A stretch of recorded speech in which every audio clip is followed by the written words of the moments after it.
Hanya karena Feng Tianxing memiliki aura kaisar iblis di tubuhnya, para iblis yang hadir mengenalinya, jadi mereka jarang menanggapi ketika Jia Luo menjelaskan pikirannya untuk kedua kalinya.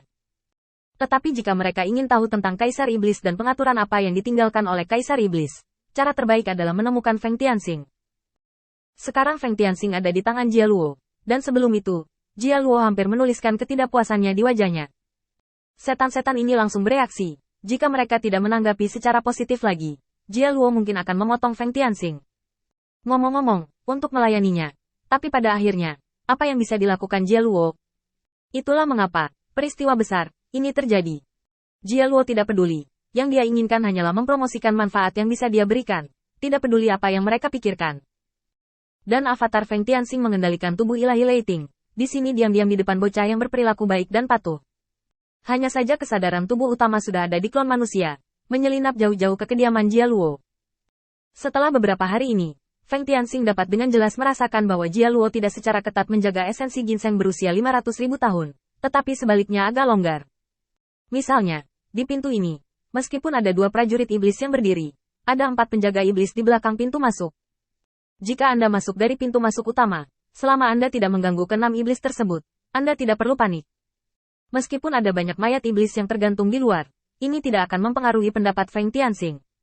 Menggunakan metode penyembunyian rahasia, Feng Tianxing melangkah langsung melewati gerbang. Ini adalah eselon atas ras iblis, dan ras manusia sudah lama tidak muncul. Mereka hampir lupa bagaimana menghadapi sarana ras manusia yang tak ada habisnya, dan mereka bahkan tidak berpikir bahwa seseorang akan menggunakan sarana ras manusia untuk memasukinya. Memanfaatkan celah ini, Feng Tianxing melangkah ke halaman tempat tinggal Jia Luo dengan anggun. Hanya ada satu kata untuk menggambarkannya, besar. Jia Luo datang ke sini untuk tinggal sementara, tidak untuk waktu yang lama, jadi tidak perlu dekorasi yang indah. Terlebih lagi, yang besar sudah cukup untuk mencerminkan sumber keuangan dan materialnya. Feng Tianxing khawatir Jia Luo masih memiliki beberapa trik yang tersisa, jadi dia tidak berani melepaskan kesadarannya untuk menjelajah, jadi dia meraba-raba sepanjang jalan. Aneh, di mana kamu bersembunyi? Feng Tianxing berjalan ke halaman terpencil dengan curiga. Ini hampir merupakan tempat terakhir yang tidak diperiksa. Begitu dia melangkah ke dalamnya, Feng Tianxing melihat esensi ginseng dan tentara iblis yang menjaganya. Melihat sekeliling, kekuatan iblis ini tidak kuat, hanya bisa dikatakan cukup memuaskan.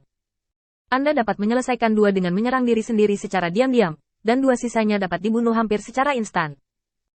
Taktik sudah diatur, tapi itu tidak masuk akal. Kehilangan esensi ginseng ini paling banyak adalah kehilangan sedikit sumber daya, tidak ada yang serius. Dan yang ingin dilakukan Feng Tianxing adalah membuat esensi ginseng ini menjadi sedotan lain yang menghancurkan Jia Luo. Setelah diam-diam mendekati esensi ginseng, Feng Tianxing berkata melalui transmisi suara. Kamu tahu seni transmisi suara, kan? Mari kita bahas. Mata ginseng Jing langsung menyala. Dia membuka matanya sedikit, dan melihat sekeliling. Tetapi dia tidak melihat siapapun di sumber suara itu. Tapi dia bisa dengan jelas merasakan keberadaan Feng Tianxing. Perasaan ini sangat halus, dan transmisi suara kembali. Siapa kamu? Feng Tianxing tiba-tiba menghela nafas. Aneh, kamu bisa memancarkan suara dengan jelas, dan kamu jelas mampu. Kenapa kamu masih ditangkap? Esensi ginseng mencibir, menundukkan kepalanya dan tetap diam. Feng Tianxing berpikir sejenak, tetapi memutuskan untuk mengambil inisiatif.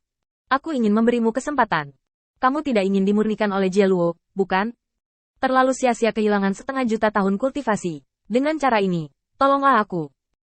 Setelah aku menyelamatkanmu, aku akan membebaskanmu. Begitu dia selesai berbicara, Ginseng Jing mendengus dingin. Kalian semua ingin menyempurnakanku. Jadi mengapa repot-repot dengan itu? Itu tidak lebih dari perbedaan antara 1 hari lebih awal dan 1 hari kemudian. Mendengar ini, Feng Tianxing langsung mengerutkan kening. Tidak percaya lagi dengan orang lain? Ini adalah masalah besar. Kepercayaan selalu menjadi masalah yang sulit di antara roh dan monster yang dibudidayakan dari harta surga, materi, dan bumi. Nilai mereka sendiri sangat tinggi, bahkan Feng Tianxing begitu menggoda. Pemurnian meningkatkan kekuatan dan mengkonsolidasikan fondasi, bahkan jika disempurnakan dengan cara yang paling buruk, setidaknya dapat memperpanjang usia. Pemurnian setelah perampokan bermanfaat, tetapi ini bukan tujuan Feng Tianxing. Dari sudut pandang ini, sesuatu yang terlihat mulia, tetapi pada kenyataannya, bagi Feng Tianxing, itu tidak penting. Latihannya telah mencapai titik di mana dia tidak membutuhkan bantuan dari luar, dan bahkan menerobos pun sangat sederhana. Esensi ginseng memiliki kegunaan yang lebih berharga, dan sepadan dengan harga untuk membebaskannya. Sepertinya kamu tidak mau mempercayai orang lain, Tetapi kamu harus mencoba untuk mempercayaiku. Di awal persuasi, Ginseng Jing mengeluarkan geraman ketidakpuasan yang rendah. Mengapa? Kalian semua di sini untuk pemurnian, untuk mengambil basis kultivasi saya, tidak ada yang bisa dipercaya.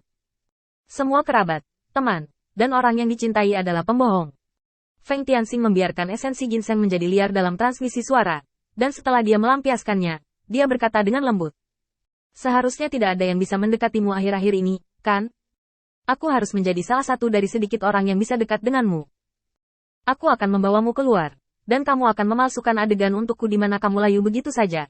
Kalau begitu aku akan membawamu pergi dan mengembalikan kebebasanmu. Esensi ginseng menggeram karena ketidakpuasan. Keluar. Aku tidak mempercayai salah satu dari kalian. Kalian semua hanya mencoba untuk mendapatkan nilai dan manfaat. Aku tidak percaya. Bagaimanapun, cepat atau lambat itu akan disempurnakan. Aku lebih baik mati lebih awal dan dilahirkan kembali lebih cepat. Tanda seru. Feng Tianxing menghela nafas tak berdaya. Masalah ini merepotkan. Ginseng Jing tidak percaya pada dirinya sendiri dan tidak mau bekerja sama. Tetapi ini sudah menjadi sesuatu yang bisa dia menangkan. Dan itu adalah salah satu dari sedikit serangan tepat terhadap Jia Luo. Setelah memikirkannya, Feng Tianxing mengatakan ini. Percaya atau tidak, kamu harus melihat fakta dengan jelas. Kekuatanku tidak sebaik Jia Luo. Menurut akal sehat, aku seharusnya tidak menjadi lawanmu. Setelah aku mengalahkanmu, jika kamu ingin pergi, aku bisa. Aku tidak menjagamu lagi pula. Aku hanya tiruan. Sungguh kekuasaan terbatas. Jika kamu benar-benar tidak percaya padaku, ingin mendapatkan kelegaan, dan ingin mati lebih cepat, aku bisa membantumu. Esensi ginseng mengeluarkan dengungan rendah. Jika kamu bersedia membiarkanku mati sekarang, maka keluarkan dengan cepat, dan aku tidak takut. Mendengar kata-kata ini, Feng Tianxing merenung sejenak, dan mengeluarkan pil dari dadanya. Ini adalah pil rumput layu yang disempurnakan di waktu luang saya. Awalnya digunakan untuk menaburkan beberapa puing ketika tentara ditempatkan untuk mendapatkan pil untuk tanah yang stabil. Tapi saya pikir Anda terbuat dari ginseng, dan Anda juga roh. Ini harus bermanfaat. Jika Anda tidak takut mati, maka taruh itu menelan. Meneguk, setelah menelannya dalam satu tegukan, esensi ginseng memandang Feng Tianxing hampir secara provokatif. Sebaiknya kamu berdoa agar aku bisa segera mati. Jika aku tidak bisa mati, kamu bahkan tidak berpikir untuk pergi. Apakah ada yang lain? Keluarkan semuanya. Jika aku mati, tidak ada yang bisa menghentikanku. Feng Tianxing menghela nafas, bangkit dengan kasar dalam sekejap, dan membunuh keempat iblis yang menjaganya, lalu mundur dari teknik persembunyiannya. Tunggu setengah cangkir teh. Aku akan menunggu sampai kamu mati sebelum pergi.